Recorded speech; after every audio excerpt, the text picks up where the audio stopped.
चलिए अब बात कर लेते हैं अमेरिकी राष्ट्रपति डोनाल्ड ट्रंप की। अमेरिकी राष्ट्रपति डोनाल्ड ट्रंप ने फिलिस्तीनी गुट हमास की गाजा में युद्ध विराम से पीछे हटने पर बड़े हमले की धमकी दी है। ट्रंप ने कहा है हमास को किसी भी कीमत पर इजरायली बंधकों को रिहा करना होगा। इस पर हमास ने जवाब दिया कि इन धमकियों का कोई मतलब नहीं है, इससे चीजें और ज्यादा खराब होंगी। जरूरी यह है कि दोनों पक्ष युद्ध विराम की शर्तों का सम्मान करें ताकि सब ठीक चलता रहे। हमास ने इजरायल पर युद्ध विराम की शर्तों के उल्लंघन का आरोप लगाया है। शनिवार को होने वाली अगली बंधक रिहाई स्थगित करने का ऐलान किया।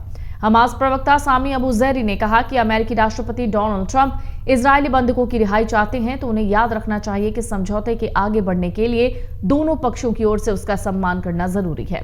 ट्रंप की धमकी भरी भाषा का कोई महत्व नहीं है। ये सब सिर्फ मामले को ज्यादा पेचीदा बनाता है। ऐसे में संयम दिखाते हुए इस पर आगे बढ़ने की जरूरत है। ये बयान हमास की तरफ से दिया गया। हमास ने सोमवार को एक बयान जारी करते हुए कहा कि वो बंधकों की रिहाई रोक रहा है क्योंकि इजरायल युद्ध विराम समझौते का उल्लंघन कर रहा है। हमास के बयान पर इजरायल ने नाराजगी जताई तो अमेरिकी राष्ट्रपति डोनाल्ड ट्रंप गुस्से में आ गए। डोनाल्ड ट्रंप ने कहा हमास अगर बंधक बनाए गए सभी नागरिकों को नहीं छोड़ता तो इजरायल को उसके साथ युद्ध विराम समझौते को रद्द कर देना चाहिए। डोनाल्ड ट्रंप ने हमास को बंधकों की रिहाई न करने पर कहर बरपा कर रख देने की धमकी दी है। हमास और इजरायल के बीच युद्ध विराम समझौता 19 जनवरी को हुआ। इसके बाद से हमास ने 16 इजरायली 5 थाईलैंड के बंधकों को छोड़ा है। इसके बदले में इजरायल ने 566 फलस्तीनी कैदियों को रिहा किया है। इस समझौते में हमास के बयान के बाद अड़चन आती दिख रही है। हालांकि हमास का कहना है अगर हालात सुधरते हैं तो बंधकों को रिहा किया जा सकता है। हमास के नेता डॉक्टर वासिम नईम बासिम ने कहा है कि हम समझौते को लेकर प्रतिबद्ध हैं। स्थिति में सुधार होने पर शनिवार को बंधकों को सौंपने के लिए तैयार भी हैं। इजरायल के प्रधानमंत्री बेंजामिन नेतन्याहू ने 11 फरवरी को कहा था कि अगर हमास ने शनिवार दोपहर तक बंधकों को रिहा नहीं किया तो इजरायल गाजा में सैन्य अभियान फिर से शुरू करेगा।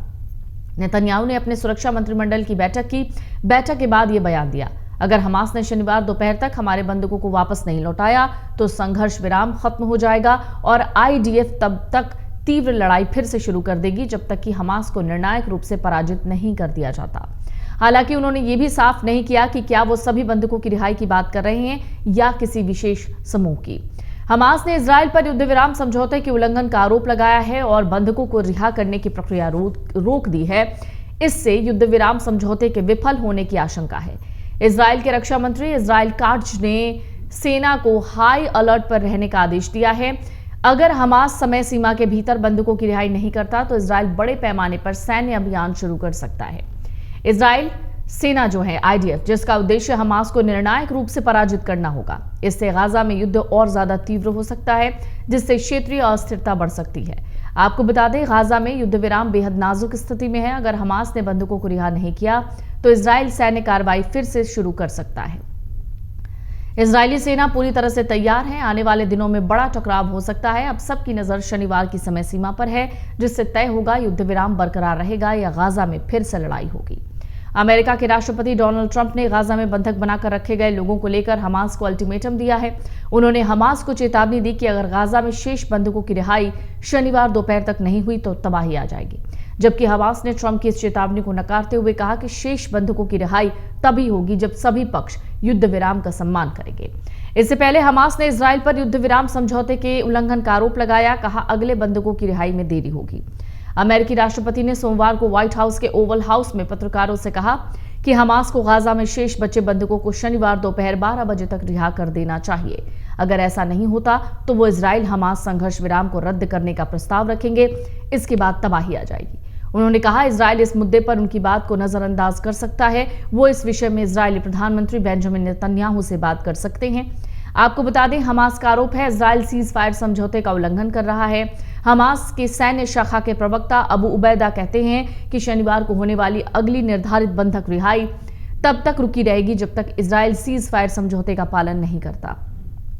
मिस्र के 2 सुरक्षा सूत्रों ने सोमवार को समाचार एजेंसी रॉयटर्स को बताया कि मध्यस्थों को युद्ध विराम समझौते के टूटने का डर है। कतर और मिस्र ने अमेरिका के साथ मिलकर इस समझौते की मध्यस्थता की है। जानकारी कहती है अभी भी 73 लोग अब हमास के बंधक बने हुए हैं। अमर उजाला जीवांजलि के सारथी की मदद लें और महाकुंभ में स्नान जरूर करें।